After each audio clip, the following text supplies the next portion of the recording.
Miruthan zombies கூட தான் ஃப்ரெண்ட்ஸா? பாஸ் மிருதன் யாரோ கால் பண்ணியிருக்காங்க பாஸ். சொல்லுங்க மித்ரன். இல்லைங்க, இந்த பிறந்த நாள் கொஞ்சம் செலவு ஜாஸ்தியாக போச்சு. இல்லை அடுத்ததுக்கு எடுத்துறதா கன்ஃபார்ம் எடுக்கிறதா? சரிங்க. ஒவ்வொரு பிறந்தநாளுக்கும் நேக்கா இதை மட்டும் கூப்பிட்டு கேட்குறான்டா. யாரு பாஸ்? அட காலேஜ் ஃப்ரெண்டுடா. படிக்கும்போது சொல்லியிருந்தேன் பிறந்தநாளுக்கு கண்டிப்பாக ஒரு ஸ்போர்ட்ஸ் பைக் எடுத்துருவேன்னு. மறக்காம கூப்பிட்டு கேட்குறான்டா ஒவ்வொரு பிறந்தநாளுக்கும். மிஸ் பண்ணுறானோ இல்லையோ? ஏன் பாஸ் உங்களுக்கு ஸ்போர்ட்ஸ் பைக்னா அவ்வளோ பிடிக்குமா? ஊரில் இருந்து ஆசைடா.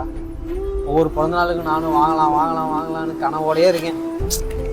குடும்ப சூழ்நிலை என்ன பண்ணுறது, கனவாவே போயிரும் போடா.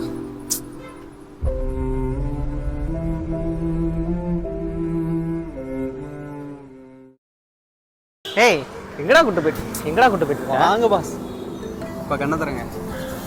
என்னடா அது? எடுத்து பாருங்க பாஸ். என்னடா அது? Sports bike boss. வாங்கணும்னு எவ்வளோ ஆசைப்பட்டீங்க, ஆனால் என்னால் புதுசு வாங்க முடியல பாஸ். செகண்ட்ஸ் தான் வாங்க முடிஞ்சது. வெறும் 60,000 தான் பாஸ். டேய் நான் சொன்னது செட் எக்ஸ்டெண்டாரி எஸ்டோசனா. ஐயோ சரி விடு, இதை வாங்குறதுக்கு ஒரு பெரிய மனசு வேணும். யாரும் எனக்கு பண்ணணும்னு கூட நினைக்கலையே.